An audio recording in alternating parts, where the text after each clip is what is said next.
before you buy. They are one of my favorite channels to watch too before I buy a game. I feel like they give out one of the best reviews on the YouTube platform. That's just my opinion, bro. Because IGN, they don't know what the fuck they be talking about, bro. Father, this guy stinks! They be throwing out bullshit reviews. But I feel like for the most part, Gameranx, these before you buy videos, they're pretty solid, bro. So we're gonna hop right into this video, man. I'm not gonna waste any more time. Let's go. And we're back with another episode of Before You Buy. That show we get. Yo, I'm so hyped for this game, bro. First impressions of the latest games releasing. As usual, it's me, Jake Baldino. I'm a little under the weather. I do apologize if I sound a little. You good, bro? You know I'm dragging my butt out of bed for Spider-Man. For sure. Insomniac is back at it here with their third Spider-Man game. This is Spider-Man 2. Of course, we had the mainline 2018 breakout Spider-Man and the spin-off game, Miles Morales, both of which I really enjoyed. Just cards out on the table here. I want to show my extreme bias. I really, really enjoyed Spider-Man, and I've played every damn Spider-Man game. The good ones, the weird ones, all of them, the broken ones. Insomniac's previous two games had it pretty much figured out, with some little complaints here and there, and I'd say once again... Oh my god, bro, are you... With a few bro, I'm sorry, bro, he's talking, he's saying some real stuff, but like, look at the fucking gameplay, bro. This game is going to be crazy, bro. There are complaints here and there. This is a different beast from the previous two games, though. It feels a little less emotional and more bombastic and crazy and comic booky. Okay. It still has some great character moments and a couple of tearjerker bits here and there, but this feels like a love letter to some late 80s, early 90s Spidey comics. I love it. Big, crazy action, over-the-top heroics, and threatening enemies. Like God of War 2018 to God of War Ragnarok, it's great.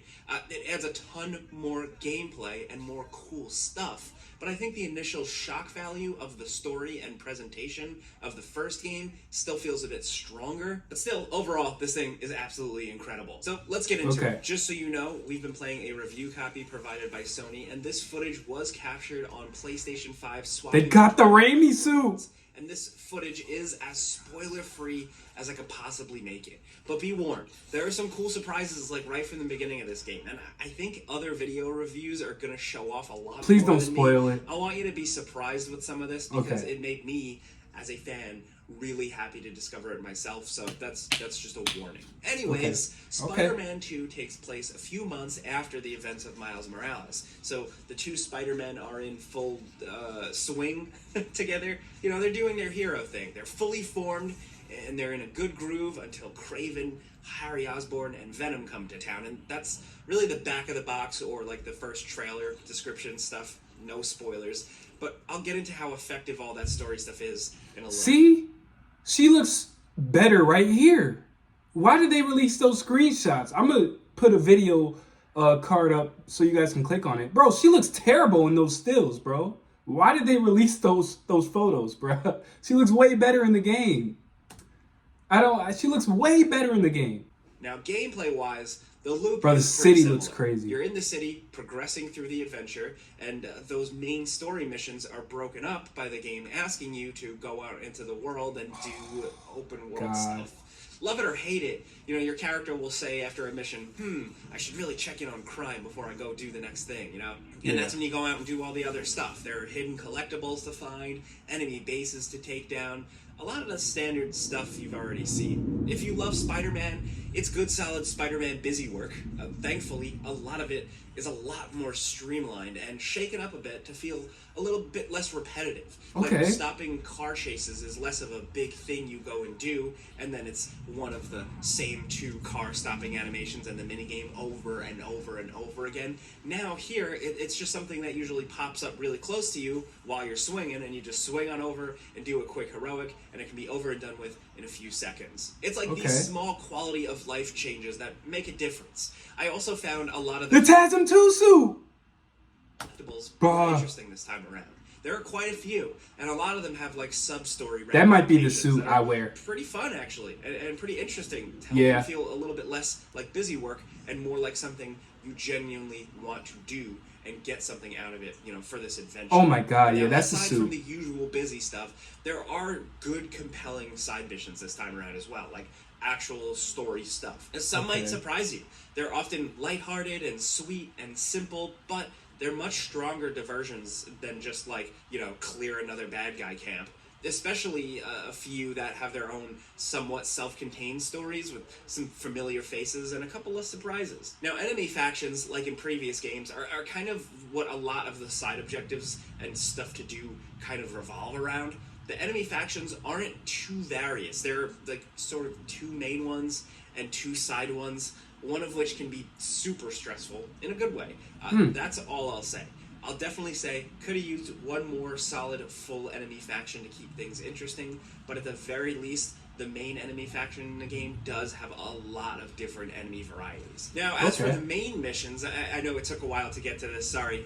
They're great. Nice. Good You're Spider-Man good, bro. adventuring, slower moments with characters and puzzles, and some solid boss battles and big set-piece spectacle moments you'd expect. That's Some a brute, boss battles goddamn have a shit. surprising amount of challenge to them. I found myself getting brutalized a few times, more than I expected, as these games are typically fairly easy breezy. Yeah. But there is some absolutely awesome shit that goes down on screen. Oh my God, not bro. to sound like too much of a hype man. Oh, please don't There were show too some much. moments with stuff happening on screen where my mouth was just open in disbelief. Yeah, I was in the Especially trailer. some of the Venom stuff. That's all, like, holy shit, you're not ready. And gameplay-wise, combat still feels similar, but the Dang, why are people saying that? See, that was one of my problems. Not problems, that was one of my complaints in my previous videos. And this is the second review channel to say that. Damn it.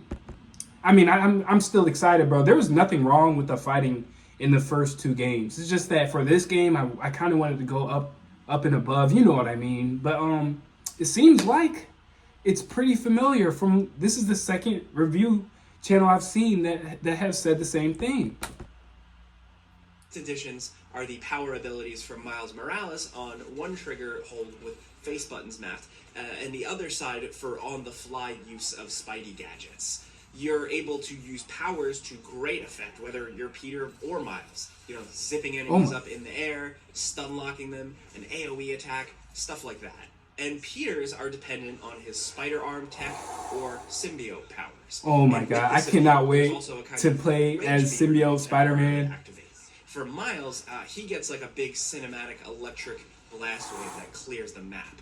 The other big thing is the parry. Enemies will flash a certain color for these big attacks. These attacks can be deflected right back at enemies, and it works well enough. I don't know how much a Spider-Man game needed a parry, but it changes up the feel a bit here and there, especially I feel like we with needed it. enemy types. And in higher difficulty levels, like the unlockable difficulty called Ultimate, it becomes much more necessary. Yeah. Now, speaking of unlockables, the skill trees are solid this time around.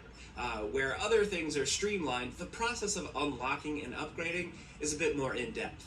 Peter and Miles get their own separate skill trees to work through, both with their own branches into different avenues for their respective abilities. So I do wish the characters felt a little bit more separate and distinct, other than Peter having the symbiote. At the end of the day, you're still just comboing dudes in the air and doing the little triangle circle finishers like you always have, but it holds up. The added suit abilities do help keep things fresh. Okay. There's also a suit tech tree for the characters that you can dump open world exploration stuff into health upgrades, damage upgrades, stuff like that. Also, while Peter and Miles have their own trees I mentioned earlier, they each have a collective shared tree too. The main thing you get out of this tree are some new traversal abilities and upgrades. Web swinging, you know, my personal favorite way of getting around in a video game ever, is not massively upgraded from the last game, but it does have some fun little additions for the dedicated web swingers. First of all, the animations this time around are absolutely incredible. What is the that? characters Charge just look like jump? they're having so much more fun, and they're so Ooh. much more lively and expressive as they swing around. Also, you can get your momentum up and move through the city faster than in the previous games. This game wants you getting He's around flying the with the city birds. quick. It loads it all in really fast, and they're clearly very proud of that. Now, one of my favorite ways to get yourself moving through the city quick is the big loop that you can do. Now, if you do it right, you can fling yourself really far. It feels a little awkward sometimes with how the camera pans out, and I don't know if it makes sense physics-wise, but I don't care. It's cool. You can also do a Oh slingshot my yank and god, reverse that looks so wherever freaking you good, are bro. to really get going fast. And you can also do like a hard right turn or left turn swing where the character will yank themselves 90 degrees to like turn a corner. You can actually hold that button longer, and if you can get near, say, like a flagpole, you can just swing around it. Ooh! Now, it's a little awkward because the character can just do it forever, but again, Bro, that's cool hard. when you use it for certain situations, and these are just good new tricks to get around. Again, they didn't That's call hard. the web swing, but there's just a bit more to it. And then there's also the wingsuit, the web wings to get you around even faster. Fast travel is available to be unlocked by spending time in each district, and it's really fast and impressive visually, but the web wings are kind of like the in-game fast travel. It's great in short bursts just to bust them out and glide quickly where your webs can't attach. Like if you're too high, it's nice in a pinch. But you can also glide into these wind tunnels in the city that shoot you through town at a higher rate of speed. And it kind of just feels like you're Superman, not really Spider-Man. It's a nice way to streamline, again, traveling around the city, getting through things quick, especially getting across bodies of water really quick. But I still prefer to just swing the old-fashioned way because I'm an annoying little web swinger. And the good thing is, guys, if you don't like the web wings, just swing. You don't have to use them. You know what I'm saying? You don't have to use the web wings. I mean, I've been seeing a lot of people complain about it, but it's like you have the option to use it, or you can use it for a little bit, or you can just choose not to use it at all. Honestly, just my opinion. That's just me, though. I think the web city wings look itself, fucking great. It's bigger, but it's still manageable. Even the parts that aren't new feel significantly different. I don't know, more traffic, more detail, seems like more unique looking buildings, and more time of day settings and weather effects, and just a brighter overall color palette make a hell of a difference. The new area additions are some of Brooklyn and Queens, and they feel distinct. As someone from the greater New York area, I'd argue that they're less accurate than Insomniac's Manhattan, but it gets some of the feel right, just in like a small, kind of quaint and charming way. Like Queens in real life is a monster, but it's hard to encapsulate that in a really small little game world. Still, I'm just glad it's there, and it's nice that there are tons of bridges to swing around and really just more to explore. The city just feels so much bigger when you're perched on a building overlooking an entire highway like the BQE, just like filled with cars and traffic. And again, with the bridges, with the river, it feels way more like a fully fleshed out New York now. And technically wise, it all performs great. Loading, fast traveling, everything is super fast and detailed. It has a performance and fidelity mode as well as a 40 mode if you have a 120 hertz TV, which is nice. Bro, he's moving so none fast. of the modes really show significant compromises to my naked eye other than frame rate. I had 2 crashes in like over 30 hours of playing. That was really my only complaint.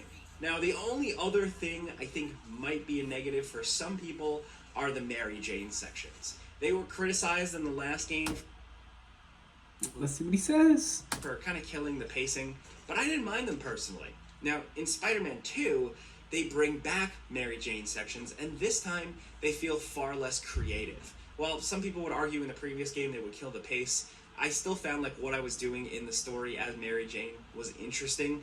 Here, it's her just thrown into a few generic sections. One moment is a standout, but the rest of the sequences had me just going, oh man, this again, come on. It's not a huge part of the game, but it was a negative that I could find.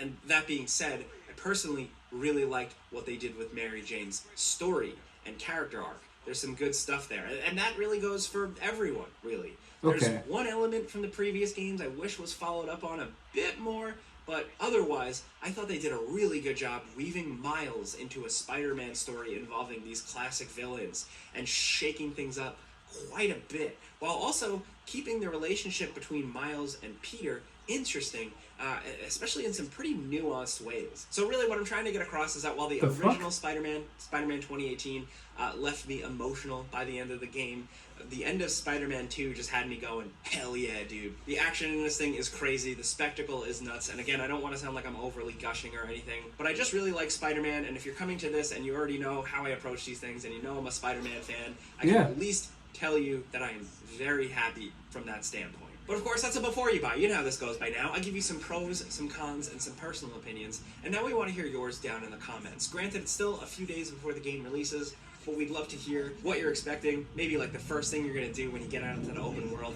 Maybe experiment with some of those try them web wings. Talk about anything Spider-Man 2 down in them. Guys, see, this is why I like the before you buy videos, bro. It's way better than IGN. IGN, you got to take what they say with a grain of salt, bro, because they be spilling out some fucking bullshit. But guys, man, we are so close to Spider-Man 2. This might be my last video that I post about Spider-Man 2 until I finish the game and post a review. Man, if you guys are excited for this game, make sure you leave a like, make sure you subscribe, and tune into my next video, guys. It's DFO Mirlo, and with great power comes great responsibility, Spider-Man!